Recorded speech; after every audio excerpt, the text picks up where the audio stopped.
Poucos assuntos geram reações tão apaixonadas quanto falar sobre liberalismo. Para uns, o liberalismo é diretamente responsável pelo que há de melhor neste mundo: a liberdade religiosa, de expressão, os direitos individuais, políticos, sociais, a democracia, a prosperidade econômica, a quase erradicação de vários males que assolaram o mundo: fome, analfabetismo, doenças. Enfim, para estes, o mundo sem o liberalismo seria uma espécie de inferno, um local sem liberdade alguma, onde governos tirânicos e despóticos, para não dizer totalitários, controlariam os mais ínfimos detalhes da vida cotidiana em um cenário de completa vigilância e terror. Mas, pior ainda, a esse cenário se somaria a estagnação econômica, o desemprego, a pobreza ou mesmo a miséria. Tudo iria mal, no pior dos mundos possíveis. Mas há também quem acredite no inverso. Para estes outros, o liberalismo é diretamente responsável pelo que há de pior neste mundo: a opressão, o racismo, a discriminação de gênero e de orientação sexual, o colonialismo, as desigualdades de renda e de riqueza, a pobreza em meio à opulência, o analfabetismo e a destruição da cultura, além dos regimes militares, ditatoriais, fascistas e suas práticas de perseguição política, de tortura, de execução de oponentes e de desaparecimento de corpos. Entendido como a ideologia de legitimação do capitalismo, o liberalismo seria, justamente por isso, também culpado por boa parte de seus males, desde a escravidão de outrora até os genocídios tornados corriqueiros.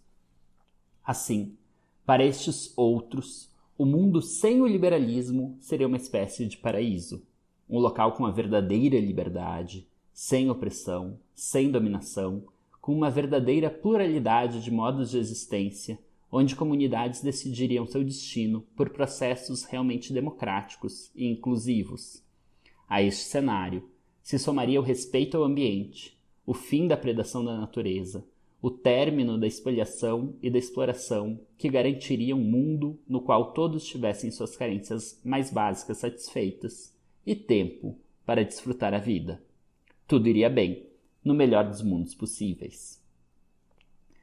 Esta situação de reações apaixonadas e conflitantes é um cenário de certa desolação para quem, como eu, gostaria de tentar colocar alguma ordem nesta bagunça. O jeito mais fácil seria dizer que ambas as posições estão em parte corretas, mas que exageram, que carregam nas tintas e que a verdade corresponde a algo intermediário entre elas. Mas soluções fáceis, ainda mais no campo das ideias, são pouco promissoras. Minha sugestão, portanto, é aproveitar este cenário para propor uma incursão demorada na história intelectual dos 2 últimos séculos para reconstruir ou revisitar a tradição liberal. Esta visita permitirá abandonar as 2 visões escritas acima. Permitirá, sobretudo, notar que há liberalismos tão distintos que chega a ser difícil vinculá-los a uma mesma corrente de pensamento. O liberalismo esteve presente em todos os grandes conflitos sociais dos 2 últimos séculos, da abolição da escravidão às ameaças do imperialismo, da ampliação do direito ao sufrágio, à extensão da seguridade do estado de bem-estar social, dos direitos das minorias às políticas de contenção dos efeitos do colapso climático. Mas, necessário dizer, em todos estes casos, o liberalismo esteve dos 2 lados do conflito. Isto é, havia liberais tanto na defesa da abolição quanto na mobilização para evitar que fossem tomadas medidas concretas para dar cabo à escravidão. Havia liberais criticando, mas outros justificando as políticas imperialistas. Alguns liberais defenderam o sufrágio universal, outros, até hoje, argumentam que é preciso restringir ou mesmo aumentar as restrições ao direito ao voto. Muitos liberais lutaram para o estabelecimento de um estado de bem-estar social, mas muitos estiveram entre os mais ferrenhos críticos da ideia de que o Estado deveria se ocupar com a educação e com a saúde de seus cidadãos. Há liberais realmente preocupados com os sofrimentos e os danos causados às minorias, por serem minorias, e realmente comprometidos com medidas para conter e atenuar tais malefícios. Mas do outro lado da contenda, também se encontram liberais, ciosos de um direito de livre expressão ilimitado, doa a quem doer. Por fim, enquanto alguns liberais se preocupam com as gerações futuras e com o planeta aquecido que estamos legando a elas, outros argumentam que isso não passa de uma ficção criada por invejosos que fazem de tudo para minar a supostamente inesgotável fonte da prosperidade, o livre comércio. O primeiro e maior objetivo desta série de conversas, por conseguinte, é o de esclarecer o liberalismo, de compreender sua história, seu desenvolvimento, suas transformações e variações. 200 anos de história intelectual, dezenas de autores, centenas de obras, no entanto, não se deixam conhecer assim de supetão. O que faremos é uma incursão seletiva, introdutória, não exaustiva, uma espécie de sobrevoo, mas que vá além das caricaturas, dos espantalhos e dos esquemas fáceis.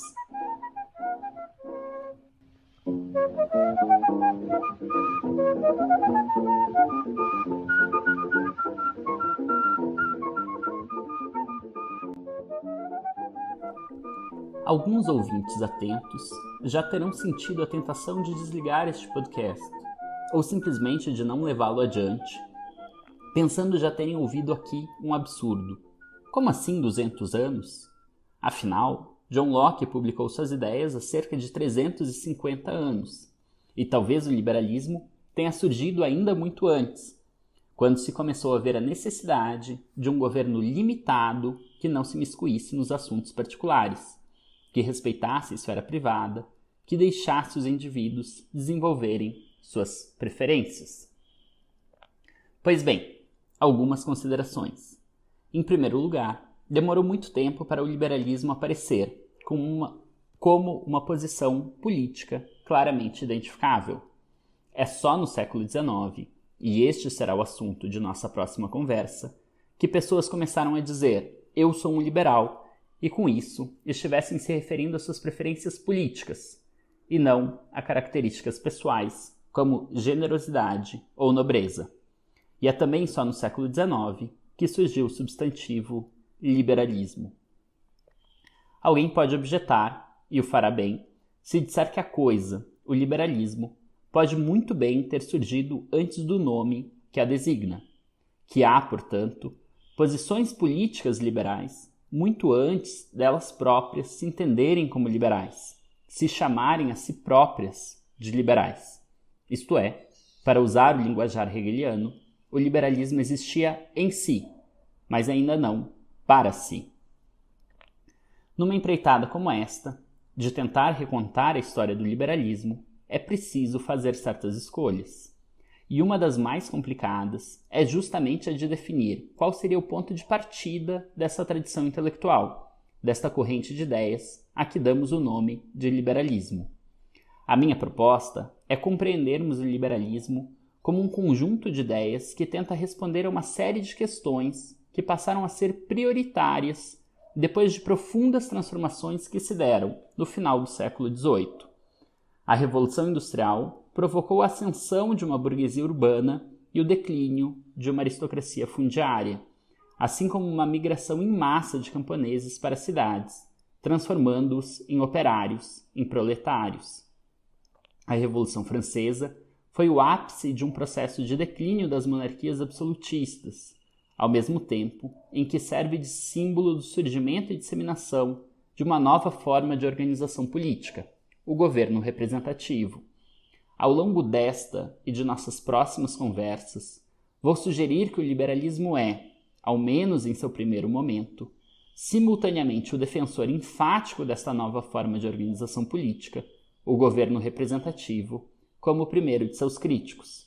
Ou melhor, o liberalismo é uma doutrina que adverte que também o governo representativo pode ser opressivo e que cabe resguardar ciosamente a defesa contra os abusos do poder absolutista, agora decadente, neste novo momento. Em poucas palavras, o liberalismo é, ao menos nos primórdios do século XIX, por um lado a defesa do governo representativo e, por outro, a advertência de que este governo representativo pode ser tirânico, pode conceder às maiorias um poder despótico sobre as minorias. Como isto não é destino, é preciso pensar em remédios que impeçam esta consequência. Assim, autores como John Locke, Montesquieu e Adam Smith podem ser vistos como proto-liberais, como as grandes inspirações dos liberais, mas ainda não são, eles mesmos, propriamente liberais. A grande vantagem de datar o surgimento do liberalismo no começo do século XIX é perceber que ele será contemporâneo das outras duas correntes de pensamento ou tradições intelectuais, ou ainda ideologias políticas, que disputarão com ele a hegemonia ao longo do século XIX e século XX. Falo aqui do conservadorismo e do socialismo. Pode-se dizer que essas são as três grandes ideologias do mundo moderno, do mundo contemporâneo. É claro que cada uma delas tem inúmeras ramificações, e é igualmente claro que há pontos de contato entre elas. Há, como veremos, tipos de liberalismo com afinidades profundas com o socialismo, a ponto de praticamente mesclarem-se. Assim como há, por outro lado, liberalismos que se miscuem com o conservadorismo. Porém, é preciso notar, como faz Duncan Bell, que há algo de ilusão retrospectiva neste elenco de três grandes ideologias políticas. Afinal, este é um elenco que surge já com o século XX bem adiantado, durante a Segunda Guerra Mundial, e se projeta esta tripartição ao século XIX, como se já então houvesse liberais disputando espaço com conservadores e com socialistas. Talvez aqui também ocorra uma ilusão geográfica e tome-se um breve período da política britânica, mais notadamente o começo do século XX, em que houve um cenário tripartidário em que conservadores, liberais e trabalhistas disputavam e compunham os governos, como se fosse a regra, o cenário puro de disputa ideológica que se encontraria turvado em outros tempos e em outros lugares. Por fim, cabe ainda notar que liberalismo, conservadorismo e socialismo são respostas para perguntas muito diferentes entre si. Socialismo é uma posição que responde à demanda sobre a propriedade dos meios de produção, resposta que consiste na defesa de que os meios de produção não devem ser propriedade privada. Conservadorismo é uma atitude ciosa frente à inovação e à razão humana e que tende, portanto, a dar preferência ao que já resistiu ao teste do tempo. Liberalismo é uma posição que responde ao problema da concentração e do abuso do poder, resposta que consiste na defesa de que o poder deve ser limitado e disperso. Por conseguinte, não há contradição alguma em ser liberal e socialista, ou liberal e conservador. E não é impossível imaginar mesmo um liberal conservador e socialista. Digamos, um indivíduo que defenda, pela tradição, um governo limitado e uma posse coletiva dos meios de produção. Outra vantagem de datar a emergência do discurso político liberal nos princípios do século XIX é a de não projetar conceitos a momentos em que eles mesmos não eram usados. É importante entender quando um conceito político aparece e por quais motivos ele surge. Não se trata aqui apenas de aceitar a perspectiva do nativo, tão usual nos estudos antropológicos, mas tratar com alguma minúcia a história dos termos, da linguagem com a qual se faz política, com a qual se lida com os conflitos sociais. Dito isto, fica já claro que este curso se filia, de certo modo, a uma ideia de história dos conceitos, uma perspectiva de comentar os textos que leva em conta seu contexto e que tenta mostrar o debate no qual ele é uma, dentre muitas outras, intervenções. Mas já aviso que faço um uso um tanto livre da ideia de história dos conceitos. o próprio formato desta série de conversas bem peculiares, porque só eu falo, é verdade, deste curso que agora se inicia, formato de sobrevoo, que passa por 200 anos e 15 autores diferentes, não seria exatamente bem quisto por um historiador mais ou menos ortodoxo que adote tal abordagem. Mas ainda assim, há algumas ideias ali que acho importante explicitar. A primeira, os conceitos são sempre polissêmicos. Reinhard Koselleck, o historiador alemão, que é talvez o maior representante desta abordagem da história dos conceitos, comenta que, cito, todo conceito se prende a uma palavra, mas nem toda a palavra é um conceito social e político. Conceitos sociais e políticos contêm uma exigência concreta de generalização, ao mesmo tempo em que são sempre polissêmicos. Fecho citação. Em outros termos, conceitos têm, por definição, muitos significados, são polissêmicos. Por isso seria absurda uma objeção que falasse algo como liberalismo é um termo sem sentido, pois cada um entende algo inteiramente diferente ao usar esta palavra. Se quiséssemos abandonar os termos polissêmicos, os conceitos, teríamos que nos livrar não apenas de liberalismo, mas também dos termos que designam as outras ideologias, conservadorismo, socialismo, e mesmo aqueles que estruturam nosso pensar sobre a política, justiça, liberdade, democracia e por aí vai. Por conseguinte, há múltiplas definições possíveis de liberalismo. Este conceito é usado de muitas formas, e é precisamente por isso que ele é um conceito. E pode-se dizer mais, há conflitos e disputas neste uso. Há quem reivindique a existência de um verdadeiro liberalismo, frente ao qual os demais seriam falsos. Há quem argumente que só o liberalismo original seria genuíno e todos os demais usurpações. Há quem tente demarcar o liberalismo de forma a incluir as partes com as quais simpatiza, ao mesmo tempo em que exclui aquelas que lhe provocam ojeriza. O nosso trabalho, aqui, não é se emaranhar neste cipoal, mas adotar certa cautela. Aceitemos o princípio da autodenominação, que sejam liberais todos aqueles que se reconhecem deste modo. Mas tentemos organizar estes conflitos para compreender o que se encontra em disputa. Este é, precisamente, o nosso trabalho de esclarecimento conceitual. Porque um monte de gente, de uma hora para outra, passou a se designar como liberal? Porque um monte de gente, logo mais, passa a dizer que os outros não são verdadeiros liberais, que só eles é que o são? Porque uns reivindicam a letra do liberalismo, sendo liberal tão somente quem defende a doutrina original, ao passo que outros reivindicam seu espírito, defendendo a inspiração que motivava aquela doutrina?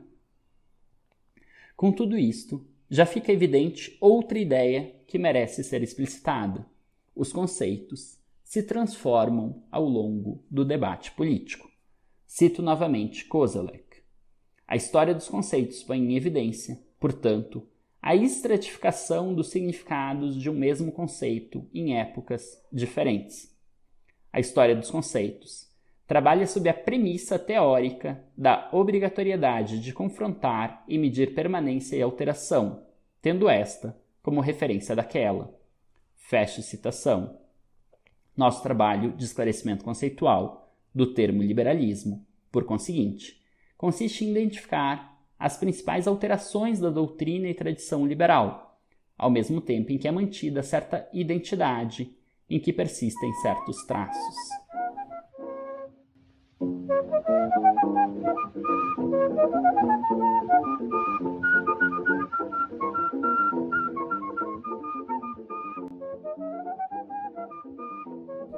Bem, mas o que é isto, o liberalismo? Como conseguir uma definição, ainda que provisória, reconhecendo que se trata de um termo polissêmico, disputado e que passa por transformações? É comum se responder esta questão de dois modos distintos. O primeiro consiste em elencar uma série de atributos, digamos, a defesa do governo representativo limitado, a crença de que a prosperidade econômica é resultado de mercados livres, a confiança no progresso, etc., e considerar estes atributos como essenciais ao liberalismo. Procedendo assim, seria liberal toda doutrina que atendesse a esses requisitos, e não seria liberal as doutrinas que não atendessem. Neste caso, uma teoria pode ser liberal, mesmo que não se veja assim, e outra pode não ser liberal, ainda que se reconheça como tal. A outra forma usual de responder esta questão é pela constituição de um cânone, de uma linhagem de autores consagrados que representariam o liberalismo. Digamos, Locke, Montesquieu, Kant, Mill, Rawls, etc. Assim, a partir do cânone, se mede a proximidade da teoria e, se aquém de certa distância, ela pode ser considerada como liberal. Eu considero os dois métodos insatisfatórios. Tanto o primeiro como o segundo buscam excluir o conflito sobre o termo por meio de uma artimanha feita exatamente para isto, e por meio de critérios inteiramente arbitrários. Em vez de iluminar o contexto da emergência e transformação do conceito em questão, estas duas formas retroprojetam as disputas atuais para momentos em que estes não determinavam o debate. E mais, deixam de notar como há disputas em torno do cânone ou de elenco de atributos. Por exemplo, deixa de perceber que Locke não era considerado como um liberal pelos liberais no século XIX, mas passa a sê-lo pelos liberais do século XX. A solução é encontrar uma alternativa a estas duas formas. Nem estabelecer uma série de atributos, nem constituir um cânone consagrado, mas simplesmente acompanhar a disseminação da terminologia, as modificações do vocábulo liberal e a emergência do substantivo liberalismo. Consideraremos como liberais, por conseguinte, aqueles que se reconhecem como tais, aqueles que reivindicam o uso do termo. Com isso, minha sugestão é compreender a tradição liberal como uma espécie de família. Uma família tem traços comuns, nem sempre partilhados por todos os seus membros. Alguns desses traços são físicos, outros são temperamentais, outros ainda são decorrentes de alguns hábitos. Os liberalismos também têm, por mais distintos que sejam entre si, alguns ares de família, algumas recorrências, muitas afinidades. Mas famílias também são marcadas por cisões, por disputas, por inimizades. E assim compreendido, a tradição liberal é uma família particularmente dividida, com dois grupos principais que antagonizam há várias gerações, e eventualmente com alguns desgarrados que não se vinculam a nenhum destes dois grupos. Isto é, quase desde seu princípio, se não já em seu princípio, a tradição liberal é cindida entre uma vertente progressista, que tende à esquerda, e uma vertente conservadora, que tende à direita. Ilustremos com um caso. Michael Friedan é um dos principais historiadores do liberalismo, com vários livros publicados sobre o assunto. Em uma obra introdutória, ele oferece um esquema bem pertinente para compreendermos as camadas temporais da tradição liberal. Citando-o de forma bem livre, podemos dizer que para ele o liberalismo é, em seu princípio, 1. Uma teoria da restrição do poder que almeja proteger os direitos individuais e garantir o espaço no qual as pessoas podem viver sem opressão governamental. Logo mais, ele ganha uma segunda camada, 2. Uma teoria das interações econômicas e dos mercados livres que permite aos indivíduos se beneficiarem da troca mútua de bens. Então, uma terceira, 3. Uma teoria do progresso humano destinada a permitir que os indivíduos desenvolvam seus potenciais e capacidades, desde que não prejudiquem os demais. Uma quarta, 4. Uma teoria de interdependência mútua e do bem-estar regulado pelo Estado, que é necessário para os indivíduos alcançarem a liberdade e o florescimento. E, por fim, 5. Uma teoria que reconhece a diversidade de crenças e estilos de vida em grupo e visa uma sociedade plural e tolerante. De fato, no esquema de Michael Friedan, é fácil vislumbrar uma tradição que começa em Benjamin Constant, passa por John Stuart Mill e é desenvolvida pelos liberais sociais, Hobhouse, Keynes, Dewey, até chegar em teóricos como Rawls ou Dworkin. O problema é que ela exclui uma outra vertente, tão importante quanto.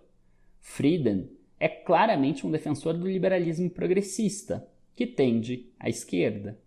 Mas ele é tão defensor desta vertente que só reconhece os liberais progressistas como verdadeiros liberais. E por isso, rotula os liberais conservadores como apenas conservadores, como pertencentes a outra ideologia. Para ele, autores como Alexis de Tocqueville, Spencer, Hayek, Friedman, Nozick simplesmente não são liberais, e sim conservadores, apesar de os próprios se verem não apenas como liberais, mas como os verdadeiros liberais, como os únicos liberais genuínos. Por isso, seria preciso justapor aquelas camadas elencadas pelo Frieden algumas outras, a saber, 1.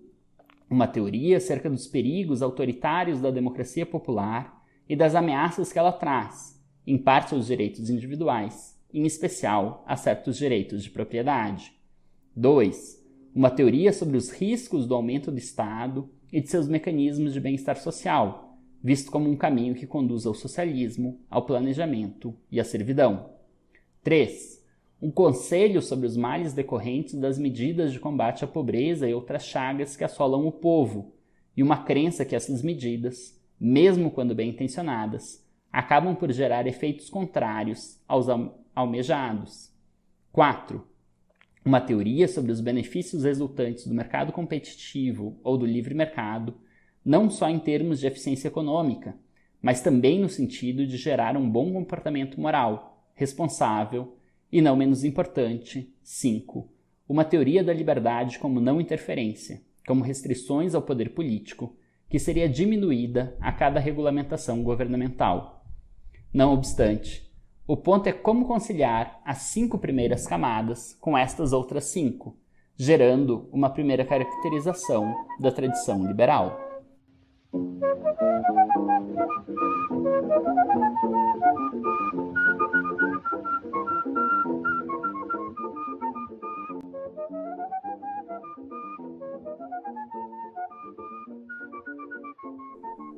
Uma última palavra para terminar esta aula 0. Eu não sou, propriamente falando, um liberal. Nutro simpatias, é verdade, pela vertente progressista e, particularmente, pelos liberalismos que se situam mais à esquerda do espectro político, assim como tenho bastante antipatia por alguns liberalismos, em especial por aqueles mais à direita e mais próximos ao conservadorismo. Por que digo isto? Em primeiro lugar, por uma espécie de prudência e honestidade. Deixo claro aos ouvintes, aos estudantes que estão seguindo essa disciplina ou aos interessados que estão acompanhando este curso, que minha apresentação, como é o caso de qualquer apresentação sobre um tópico como este, minha apresentação tem seu próprio viés. Deixo isto claro aqui, ainda que me esforce ao máximo em nossas próximas conversas para deixar os próprios textos falarem, para apresentar a sua argumentação sem projetar estas minhas simpatias ou antipatias sobre esses textos. Em segundo, porque considero um vício teórico ler e discutir apenas aquelas teorias que mais gostamos ou com as quais mais concordamos. É preciso conhecer ideologias e subideologias que não as nossas, e, particularmente, é preciso conhecê-las de forma não caricata, não superficial. Só temos boas conversas quando buscamos efetivamente compreender a argumentação do interlocutor, entender seus motivos, seus termos, suas premissas. Dito isto, uma brevíssima apresentação do curso. À parte desta introdução, o curso será composto por 15 aulas. Cada aula está dividida em 2 partes. A primeira vai fazer uma apresentação de algum tópico importante, em geral relacionado ao texto, que será analisado na segunda parte da aula. Assim, por exemplo, a nossa primeira aula vai tratar, na primeira parte, da emergência do substantivo liberalismo e da transformação do termo liberal, ocorrida no começo do século XIX, mostrando assim a tripla gênese do liberalismo, que ocorre mais ou menos de forma simultânea na Espanha, na França e no Reino Unido. A segunda vai analisar breves excertos do segundo Tratado de Locke, do espírito das leis de Montesquieu e da riqueza das nações, de Adam Smith. As aulas não têm uma duração definida, mas vou tentar não me alongar por mais do que 1 hora. Elas consistem em áudios gravados e disponibilizados tanto no YouTube, no canal Curso Livre de Filosofia Política, quanto em agregadores de podcast. Basta procurar pelo mesmo nome, Curso Livre de Filosofia Política. Os áudios vêm acompanhados por slides em formato PDF. Estes slides estão em uma pasta compartilhada que se pode acessar por meio da descrição do episódio, tanto no YouTube quanto nos agregadores. Nos slides estão as passagens citadas, alguns esquemas e referências mencionados e, eventualmente, uma ou outra imagem pertinente. No slide que acompanha esta aula 0 está o programa da disciplina, a lista de textos que serão debatidos e o cronograma do curso. Eu sou Amaro Fleck, professor do Departamento de Filosofia da Universidade Federal de Minas Gerais, e esta foi a aula de apresentação da disciplina Tópicos em Filosofia Política, o que é o liberalismo, ministrada para estudantes de graduação em Filosofia no segundo semestre letivo de 2021, ainda em formato remoto, devido à pandemia do Covid-19.